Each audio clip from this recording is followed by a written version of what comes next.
Morning प्यारे बच्चों, आज हम सॉल्व करेंगे माध्यमिक परीक्षा 2024 में जो सेकेंडरी एग्जामिनेशन हुआ है, मैथमेटिक्स का पेपर है। अब इसमें क्या है कि पार्ट ए सॉल्व करेंगे आज अपने। तो पार्ट ए क्या है, ऑब्जेक्टिव आता है, तो ये पार्ट ए है, इसको सॉल्व करेंगे एक एक करके। अपने पिछले 4 पेपर का पार्ट ए सॉल्व करेंगे, फिर पार्ट बी सॉल्व करेंगे और फिर पार्ट सी सॉल्व करेंगे और डी करेंगे। इस तरीके से पिछले 4 पेपर को आपको एनालिसिस करवाया जाएगा ताकि आपको ये समझ आ जाए कि पेपर में क्वेश्चन कैसे आते हैं। तो चलिए इसको अपने स्टार्ट करते हैं।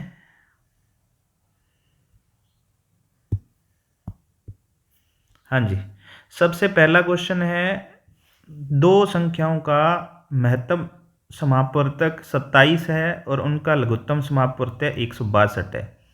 यदि एक संख्या 54 है तो दूसरी संख्या कितनी होगी? तो एक संख्या 54 है, दूसरी संख्या कितनी होगी ये बताना है। तो आपको बताया हुआ है कि ये पहला क्वेश्चन अपने सॉल्व करते हैं। तो कैसे होगा पहला क्वेश्चन कि एलसीएम और एचसीएफ दोनों का मल्टीप्लाई होता है पहली संख्या और दूसरी संख्या के इक्वल, या ये कहें कि पहली संख्या और दूसरी संख्या इक्वल्स टू होता है एलसीएम लेस है इंटू एचसीएफ मैस है। तो यहाँ पे अपने दूसरी संख्या फाइंड करनी है। तो दूसरी संख्या फाइंड करने के लिए एलसीएम, पहली संख्या कितनी है? पहली संख्या है आपकी 54। एलसीएम कितना है? तो एलसीएम है 162। एचसीएफ कितना है? 27। ये आगे पीछे मल्टीप्लाई सेम आ जाता है, कोई दिक्कत वाली बात नहीं। तो सेकंड संख्या आ जाएगी 162 इंटू 27 बटा में 54। 27 दूए 54 होता है और 81 दूना 162 होता है। तो आंसर आ जाएगा 81। इसका आंसर आ गया 81। नेक्स्ट जो है, नेक्स्ट क्वेश्चन है वो देखते हैं अपने। बहुपद x square minus 2x minus 8 के जीरोज फाइंड करने, शून्यांक फाइंड करने हैं। अब बच्चों, शून्यांक क्या होता है कि ऐसा नंबर जो पॉलिनोमियल को, बहुपद को शून्य कर दे, जीरो कर दे। ठीक है, ऐसा नंबर जो बहुपद को शून्य कर दे। और बहुपद यहाँ पे अपने देख रहे हैं, जैसे ये बहुपद है, इसको आप ध्यान से देखो, x square minus 2x minus 8। अब थोड़ा सा समझना, पूरा कॉन्सेप्ट लेके चलेंगे अपने ताकि आपको पूरा समझ भी आ जाए कि x square minus 2x minus 8। अब इसको जीरो बनाना है, x की वो वैल्यू जो इसको जीरो बना दे उसी को बोलते हैं शून्यांक या जीरोज। तो x की हमारे पास 4 उत्तर दिए हुए हैं। ठीक है, या तो आप इसको जीरो लिख के इसके फैक्टर कर लो। इसके फैक्टर कैसे होंगे? जैसे ये 8 है तो 8 को लिखेंगे 4 दूए 8 और 4 में से 2 जा रहा है तो 2 आ रहा है, ये वाला 2। ठीक है, इसका मतलब इसके फैक्टर होंगे 4 और 2। तो अब आपने ये समझना है कि ये दो ऑप्शन नहीं हो सकते, इसमें 2 और 6 है, इसमें 2 और 5 है। हमें यहाँ पे 2, 4 और 2 का अंतर है, तो ये दोनों ऑप्शन हो सकते हैं। तो हम 2 और 4 रख के देखते हैं। 2 और 4 में भी ये 4 तो है सेम, ये 2 और माइनस 2 रख के देख लो। देखो, इसमें अगर अपने x की जगह 2 रख दें, x की जगह क्या रख दें? 2, तो जीरो आना चाहिए क्योंकि ये जीरो है इसका। देखते हैं आ रहा है कि नहीं आ रहा। तो देखा मैंने, ये 4, ये -4, ये -8, तो 2 रखने पर तो जीरो नहीं आ रहा। ये आ जाएगा आपका, ये 4 में से 4 गया 0, -8 आ गया, ये तो नहीं आ रहा। तो ये उत्तर नहीं हो सकता, ये भी उत्तर, तो एक ही उत्तर बचा।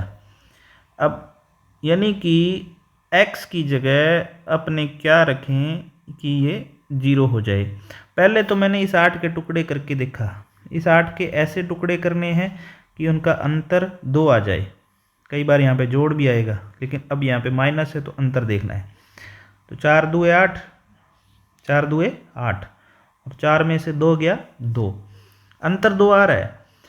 लेकिन अब हमें निशान नहीं पता कैसे आएंगे, साइन कैसे आएंगे, इसलिए हम ऐसे चेक कर लेते हैं कि एक्स की जगह क्या रखें। ऐसा ऑब्जेक्टिव में तो अपने कर सकते हैं। अगर ऑब्जेक्टिव नहीं है, आपसे पूछा कि इसके जीरोज बताओ, फिर आपको ये पूरा करना पड़ेगा ऐसे, x square minus 2x minus 8 बराबर 0। अब हमने 8 को लिखा था 4 इंटू 2, ठीक है, और 4 में से 2 गया तो 2 आ रहा है, ये अंतर आ रहा है ये वाला। अब 4 के साथ अगर मैं x लगा दूं या 2 के साथ भी x लगा दूं तो ये 2x, यानी कि 2x की जगह ये पुट कर सकते हैं। लेकिन बाहर ये माइनस भी है, तो माइनस का गुणा करें तो माइनस 4x प्लस 2x, इधर भी माइनस का गुणा हो जाएगा, यानी कि माइनस 2x की जगह अपने ये लिख सकते हैं। लिखें तो ये बन गया x square minus 4x plus 2x minus 8 बराबर 0। ये फैक्टर करने आपने सीखे होंगे 9th क्लास में।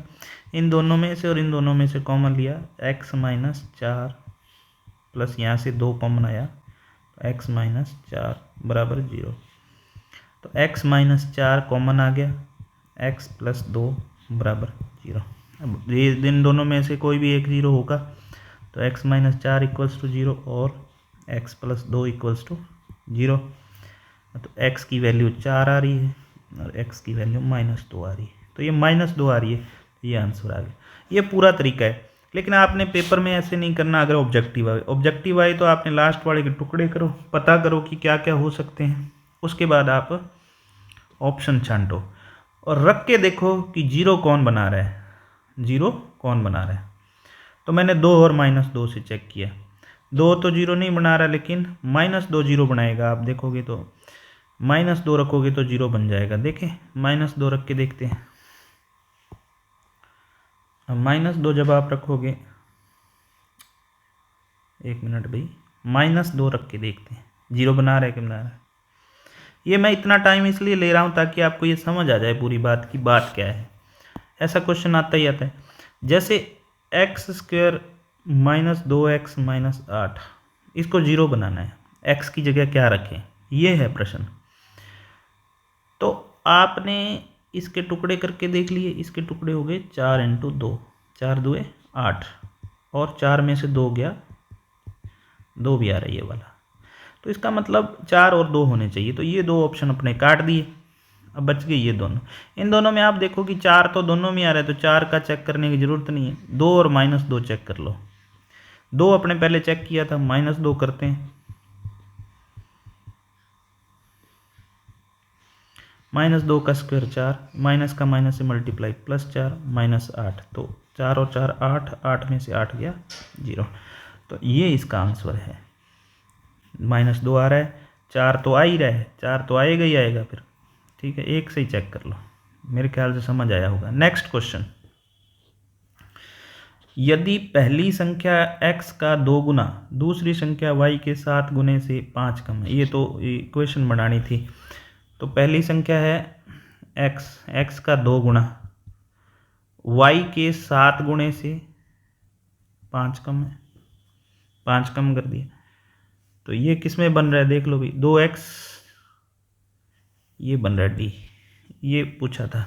If twice the first number का twice is 5 less than 5 less than है 7 times the second number y। तो ये इक्वेशन बनाना, ऐसा क्वेश्चन आता है, बहुत सारा स्टेटमेंट आपको ध्यान में रखने चाहिए कि स्टेटमेंट से इक्वेशन कैसे बनती है। अब अपने बात करते हैं इस क्वेश्चन की। इस क्वेश्चन में यदि समांतर श्रेणी का प्रथम पद 2 है और सार्वंतर 3 हो तो nवां पद ज्ञात होगा। nवां पद क्या होगा? अब आपको a दिया है 2, d दिया है 3, आपको n क्या होता है, a plus n minus 1 into D. तो a तो हो गया 2 प्लस n की वैल्यू दी नहीं हुई, d की वैल्यू दी हुई है, d की वैल्यू कितनी है 3। तो इसको सॉल्व कर दो, 2 प्लस 3n माइनस 3, 2 में से 3 गया, माइनस 1 बचेगा, 3n माइनस 1, ये इसका आंसर आ जाएगा। ये तो फॉर्मूला आधारित प्रश्न था, फॉर्मूला आधारित प्रश्न था। 4 हो गए, 10 प्रश्न आते हैं इसके। अब आगे 3 के प्रथम 5 गुणजों का योगफल।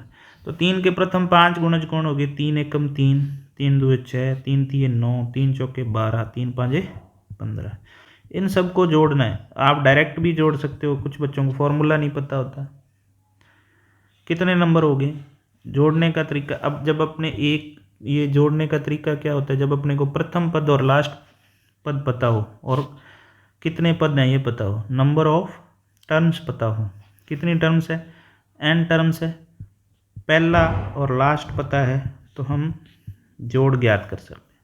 यहाँ पे n का मतलब है कितने टर्म है, 1 2 3 4 और 5, 5/2। पहला 3 है, अंतिम 15 है। ये समांतर श्रेणी वाला है तो 5/2, 15 3 18, तो 9 2 18, 9 5 45। ये इसका आंसर आ जाएगा। अब आप इसमें ऐसे क्वेश्चन ये दिए हुए हैं आपकी बुक में, तो आप और एग्जाम्पल बना के कर सकते हैं। ये है, यदि किसी त्रिभुज में PQ² + QR² equals to PR² हो तो कौन सा कोण समकोण होगा। तो इसका सीधा सीधा फंडा है भाई। इसको आपने क्या करना है कि जहाँ प्लस लगा है ना, उसके आसपास वाले देखो कॉमन क्या आ रहा है। देखो प्लस कहाँ लगा, मैं बच्चों को बताता हूँ बहुत बार कि जैसे ये ऐसे बना लो आप, यहाँ प्लस बन रहा है यहाँ पे, तो इसके पास कॉमन आ रहा है Q, तो P और इधर R, तो PQ का स्क्वायर हो जाएगा QR, PQ का स्क्वायर ये वाला और ये QR का स्क्वायर इक्वल्स टू ये 90 के सामने वाला है PR²। ये पाइथागोरस थ्योरम का क्वेश्चन है, बहुत ही सिंपल दिया है। इसमें आपसे वैल्यू भी पूछ सकता है। बच्चे कंफ्यूज होते हैं कि प्लस कहाँ लगाएं, तो सीधी सीधी बात है भाई, जहाँ प्लस लगा हुआ है प्लस वहीं लगेगा। आपने एंगल देखना है, वो 90 का बनेगा, तो जहाँ प्लस है उसके आसपास जो कॉमन है वो आंसर आएगा। तो यहाँ पे दोनों में Q कॉमन आ रहा था, तो एंगल Q जो है समकोण होगा, राइट एंगल होगा। इंग्लिश में कहते हैं राइट एंगल, PQ + QR², तो कॉमन Q आ रहा है प्लस में। ये जो क्वेश्चन है ये है कि बिंदु 03 की x अक्ष से दूरी, distance of point 03 from x axis. x axis से बिंदु 03 की दूरी कितनी होगी। तो बिंदु अगर आप बना के देखो तो वैसे तो ये बहुत सिंपल क्वेश्चन है। ये यहाँ पे x तो 0 है, y 3 है, 1 2 3, तो ये पॉइंट हो गया 03। तो x अक्ष से कितना दूर है, 3 दूर है, 3 यूनिट आ जाए। इतना ही तो दूर हुआ। अपने देखेंगे कि यहाँ x एक्सिस है, ये बिंदु यहाँ पर है, तो ये कितना दूर हुआ, तो 3 यूनिट दूर हुआ। बच्चों को सीधा सीधा याद रखना है, जब x एक्सिस से दूरी पूछी हो तो y वाला लिख दो,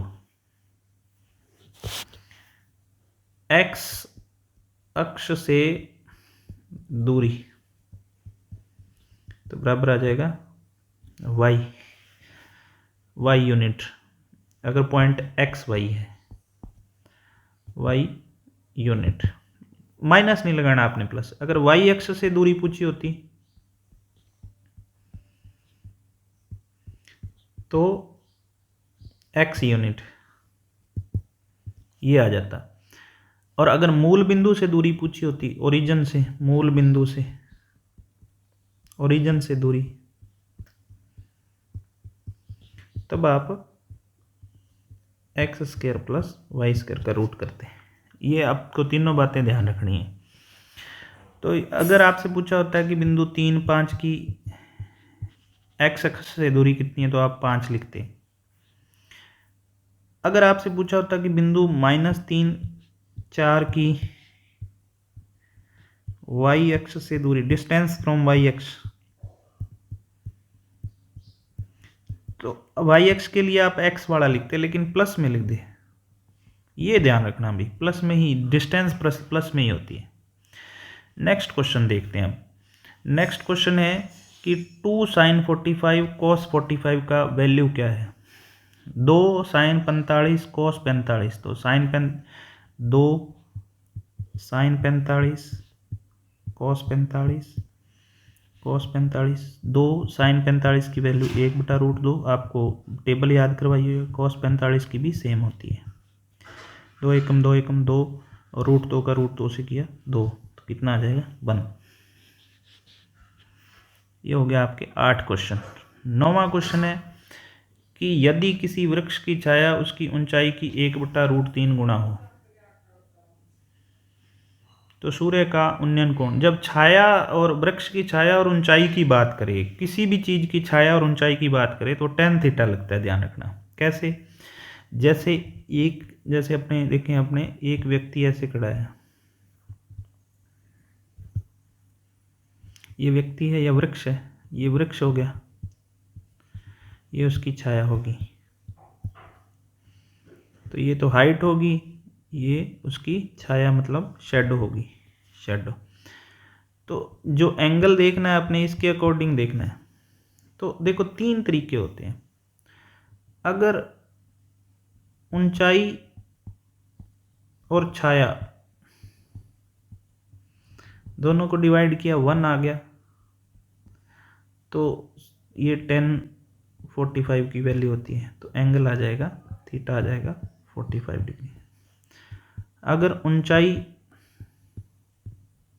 ये हर बार क्वेश्चन आता है, बटा छाया, ये आ जाए 1/√3, तो ये किसकी tan में देखनी है आपने, tan 30 की वैल्यू होती है, तो एंगल आ जाएगा 30 डिग्री। ये मैंने ऑब्जेक्टिव के अकॉर्डिंग बताया। अगर ऊंचाई और छाया ये आ जाए √3/1, तो ये हो जाती है tan 60 की वैल्यू, तो थीटा हो जाता है 60 डिग्री। ये एंगल पूछता है आपसे। तो यहाँ पे क्या है कि वृक्ष की छाया और ऊंचाई की 1/√3 गुना है। वृक्ष की जो छाया है, एक तो है ऊंचाई, वो ऊंचाई की 1/√3 गुना करने पर क्या आती है, छाया। अब इसका क्रॉस मल्टीपल करेंगे तो ऊंचाई बटा में छाया इधर आ जाएगा √3/1। तो हाइट जो है वो शेडो का 1/√3 था। हाइट और शेडो की अपने बात की तो रेशो निकाल दिया, रेशो आया √3, तो ये थीटा कितना आ जाएगा, 60 डिग्री आ जाएगा। यहाँ पे एंगल आ जाएगा 60 डिग्री। ये तीनों चीज़ें आप याद रख लें, इससे आपका क्वेश्चन सॉल्व हो जाता है। डायग्राम से भी याद रह जाती हैं, ऐसे भी याद रख लें आप, ये बहुत इंपॉर्टेंट है। अब 10 नंबर और 11 नंबर 11 क्वेश्चन आते हैं पहले पार्ट में। तो 10 नंबर है, किसी वृत्त के व्यास के सिरों पर खींची गई स्पर्श रेखा कैसी होती है। तो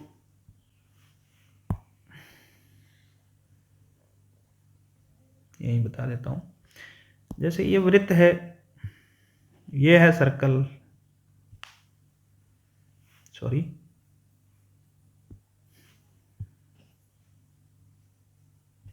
ये सर्कल है। अब इस सर्कल में ये व्यास है, ये क्या है, व्यास। इसके सिरों पर जो स्पर्श रेखा आप खींचोगे, टेंजेंट खींचोगे, जो टेंजेंट,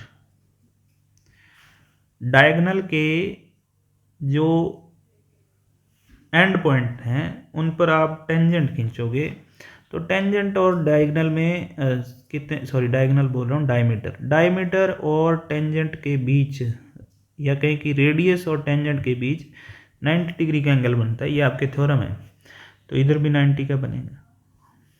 ये एक थ्योरम है और एक क्वेश्चन भी है 10th चैप्टर में।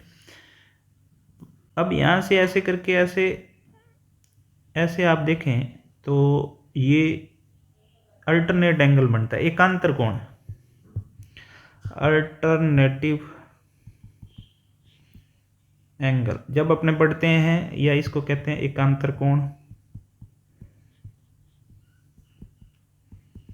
जब अपने ऐसे पढ़ते हैं कि ये समांतर लाइन है और एक ये तिरछी लाइन काटती है, तो ऐसे एन बनता है या जेड बनता है, तो ये दोनों लाइनें समांतर होती हैं। क्यों होती हैं? क्योंकि ये एंगल इक्वल होते हैं। लाइनें समांतर हैं तो एंगल इक्वल होंगे, ऐसे करके, और अगर एंगल इक्वल हैं तो लाइनें समांतर होंगी। तो हमारे पास ये है कि एंगल इक्वल है, ये भी 90 है, ये भी 90। क्यों 90 है? स्पर्श रेखा और त्रिज्या के मध्य कोण, टेंजेंट और रेडियस के बीच का जो एंगल है वो 90 डिग्री का होता है। दोनों एंगल इक्वल हैं तो इसका मतलब ये दोनों लाइनें समांतर होंगी, और ये दोनों लाइनें टेंजेंट हैं तो इसलिए आंसर आ जाएगा समांतर, पैरेलल। हिंदी में कहते हैं, इंग्लिश में कहते हैं पैरेलल। ये जो है, यदि एक वृत्त की परिधि 176 सेंटीमीटर है तो उसकी त्रिज्या कितनी होगी? तो भाई इसमें आप सीधी सीधी सी बात है भाई, आप सॉल्व कर लो। एक तरीका तो ये है, तो वृत्त की परिधि, circumference of a circle is 176। तो परिधि का सूत्र होता है 2πr। परिधि आपको दी हुई है, परिधि मतलब सरकमफ्रेंस, ये दी हुई है आपको 176, तो ये होगी 176। तो 2 × 22/7 × r बराबर 176।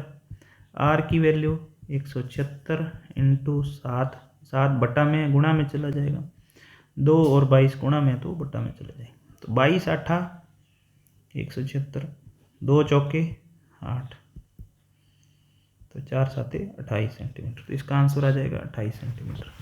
कई बार आपसे इसमें व्यास पूछ लेते हैं तो व्यास को डबल कर देना, फिर व्यास डबल हो जाएगा। मैं इसके लिए 20 प्रश्न आते हैं, सॉरी भाई 15-20 प्रश्न आते हैं, 15 प्रश्न आते हैं, 15 प्रश्न सॉल्व करेंगे। अब मैं इसके लिए आपको सजेस्ट करता हूं कि आप परिधि और इसकी टेबल याद कर लें, वो मैं बना के एक शॉर्ट डाल दूंगा। अब यदि एक गोले का आयतन 36 पाई घन सेंटीमीटर है तो उसकी त्रिज्या क्या होगी? ये वैसे ही क्वेश्चन है, गोले का आयतन दे रखा है। तो गोले का आयतन, गोले का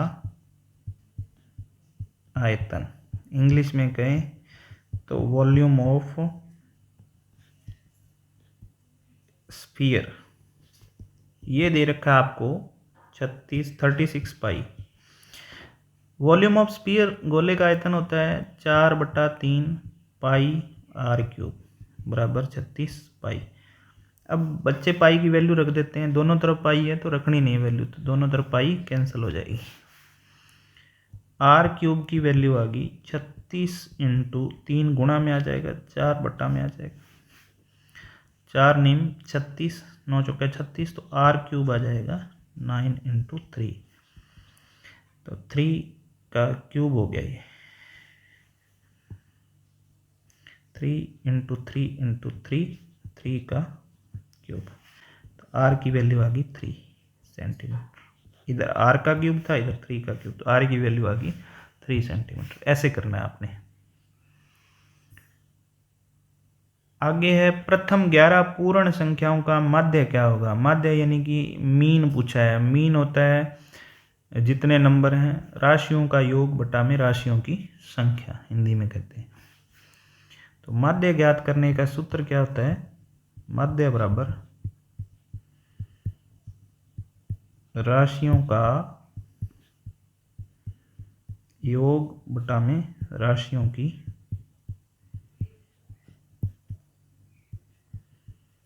संख्या। राशियां कितनी हैं? तो वो कह रहे हैं 11 पूर्ण संख्याएं लिखनी है। तो पूर्ण संख्याएं 0 से स्टार्ट होती हैं, 0 1 2 3 4 5 6 7 8 9 10 और 10 तक 11 होगी, 10 तक 11 होगी, 0 से 10 तक 11 होगी, नीचे 11 आ जाएगा। 11 संख्याएं। अब देखो इसको 1 से 10 तक जोड़ो आप, तो 1 से 10 तक जोड़ने पर क्या आ जाएगा? देखो जब 1 से n जोड़ते हैं अपने, तो हम लिखते हैं n × n+1 / 2। ये अपने पढ़ते हैं 5th चैप्टर में, AP वाले चैप्टर में, समांतर श्रेणी वाले चैप्टर में। तो ये 10 × 11/2, ये तो अपने ऊपर वाले को जोड़ दिया, और नीचे क्या है 11, तो ये 11 से 11 कट गया, 10 में 2 का भाग देंगे तो 5 आ जाएगा। तो इसका आंसर आ जाएगा 5 इसका आंसर आ जाएगा। अब एक लास्ट वाला और क्वेश्चन है, 2 क्वेश्चन है सॉरी, बहुलक पूछा है, मोड, एक तो मीन पूछ लिया, एक मोड पूछेगा। तो मोड क्या होता है कि जो सबसे ज़्यादा बार आता है, तो इसमें सबसे ज़्यादा बार क्या आ रहा है भाई, 3 3 3, 3 बार, 4 बार, 5 बार, 5 बार 3 आया है, तो सबसे ज़्यादा 3 है, तो 3 इसका मोड है। मीन बता दिया, मोड बता दिया, मोड जो सबसे ज़्यादा बार आता है। ये जो है PE इक्वल्स टू 0.05, ये आपका 15 एक्सरसाइज का क्वेश्चन है। तो हम पढ़ते हैं कि कोई इवेंट होता है उसकी प्रोबेबिलिटी और कोई इवेंट नहीं होता है, E नहीं या E नॉट, इन दोनों की प्रोबेबिलिटी 1 रहती है। तो PE जो है वो है 0.05, PE नहीं, सॉरी, PE नहीं बराबर 1। तो प्रोबेबिलिटी ऑफ PE नहीं, E नॉट क्या आएगी, वो आएगी 1 माइनस हो जाएगा 0.05। एक में से 0.05 माइनस करेंगे, 10 में से 5 गया 5, यहाँ बचे 9 में से 0 गया 9, तो 0.95 आ जाएगी, 0.95। ये ऐसे ये क्वेश्चन आता ही आता है, तो ये आंसर आ जाएगा ये D। तो इस तरीके से आप, ये पहला पार्ट मैंने सॉल्व करवाया, उम्मीद करता हूँ अच्छा लगा होगा। हमारे YouTube चैनल जिसका नाम है NCERT अकेडमी,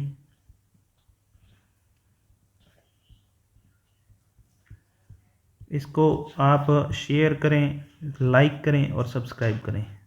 थैंक्स।